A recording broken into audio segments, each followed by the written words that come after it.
La deuxième chose qui va bâtir, ou du moins qui va vous aider à totalement établir votre confiance en vous, c'est le dialogue interne que vous avez. Cette histoire de dialogue interne, je ne sais pas combien de fois je l'ai en parlé lors de mes lives sur TikTok, mais c'est plus que primordial. Vous voyez, quand vous êtes une personne hyper pessimiste, qui passe son temps à dire des choses négatives, que ce soit sur elle-même, que ce soit des autres, elle ne se fera jamais suffisamment confiance pour se voir autrement. Il faut comprendre que le cerveau, c'est comme une cassette interne, et souvent très négative. Donc, le cerveau, pour ceux qui ne le savent pas, les études l'ont relevé, le cerveau a tendance à s'accrocher à plus de négativité et ça beaucoup plus rapidement que la positivité. Donc quand il s'agit de cultiver sa confiance en soi, assurez-vous de mener votre bataille interne, qui est l'assainissement de votre dialogue interne. Parlez bien, exprimez-vous avec beaucoup plus de confiance. Et dites-vous en fait que vous êtes tout simplement le reflet de votre dialogue interne. Lorsque vous voulez devenir une personne confiante, développez ce qu'on appelle un bon raisonnement. Avoir un bon raisonnement, ça commence déjà par vous. Plutôt que de vous dire « je ne suis pas capable de faire ça, ça va être compliqué », dites-vous « et si j'essayais ? Et si je m'amusais ? Et si ça se passait bien ?» Remplacez toujours par « ça va mal se passer, je ne vais pas réussir ». La négativité, la négation par « et si ça marchait ? Et si j'essayais ?» Je dis très souvent quand il s'agit des projets, quand il s'agit plutôt pour moi de construire des projets et que j'ai des doutes parce que nous sommes humains, il nous arrive à tous d'avoir des moments de doute. Il m'arrive parfois de me dire « au moins j'aurais essayé ».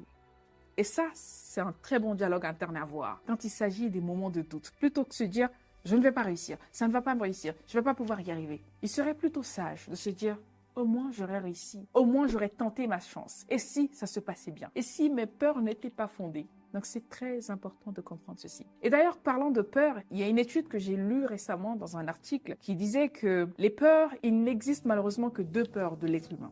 C'est-à-dire les peurs que nous entendons en général lors des bruits qui sont émis quelque part. C'est-à-dire que là, nous sommes assis en train de parler, en train de challenger, en train de prendre du bon temps et qu'à côté, on entend un bruit qui fait boum.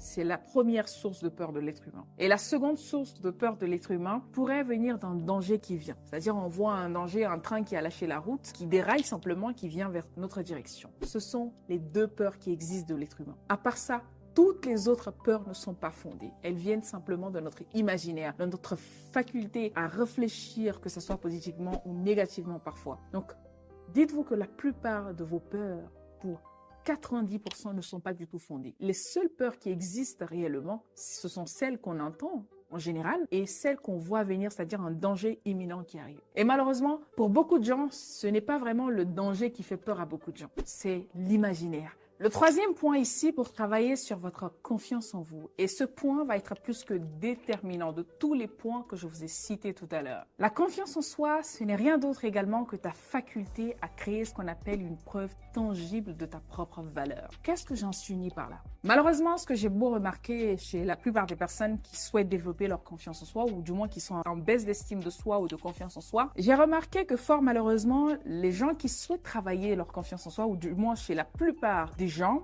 déjà que l'être humain est de nature très contradictoire, mais j'ai remarqué également que les gens prônent une chose et ils font le contraire. Et voici la source, pour la plupart du temps, de votre manque de confiance en vous. Si vous voulez cultiver votre confiance en vous, devenir cette personne inébranlable vis-à-vis de votre confiance en vous, vous devez prendre en compte une chose qui est plus que primordiale. Ça, c'est votre faculté à être en alignement avec vous-même.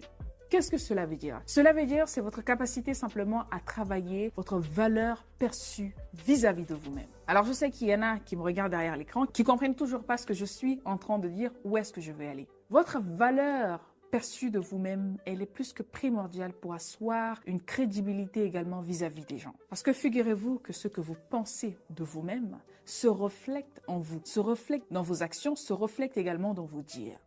Malheureusement, beaucoup de personnes aujourd'hui souhaitent, je prends un exemple très typique, lorsque je suis partie en Afrique, j'ai rencontré beaucoup de jeunes qui m'ont approché plus ou moins en disant « Fanta, moi mon rêve c'est de devenir président de la République ». Il y en a même qui disaient « Moi mon rêve c'est de devenir un entrepreneur aguerri ». Une personne très connue, un peu comme les Aliko Dangote et tout ce qui va avec. Mais malheureusement, ces jeunes, quand je regarde les actions derrière, quand je regarde les faits et gestes, parfois il suffit simplement de leur poser des questions « Mais qu'est-ce que tu fais pour accomplir cette vision, ce rêve ?» Et à mon fort étonnement, je vois ces jeunes qui disent « Bon bah rien, pour l'instant j'ai pas les moyens de ma politique, j'essaye de survivre le jour au jour jusqu'à ce que mon rêve s'accomplisse. » Et malheureusement, c'est ça le problème. Lorsque vous voulez travailler votre confiance en vous, vous devez vous assurer que votre parole, vos actions sont plus ou moins en alignement. Ça va être très déterminant pour votre vision, pour votre perception de vous-même. Et c'est ce que beaucoup de personnes appellent l'estime de soi.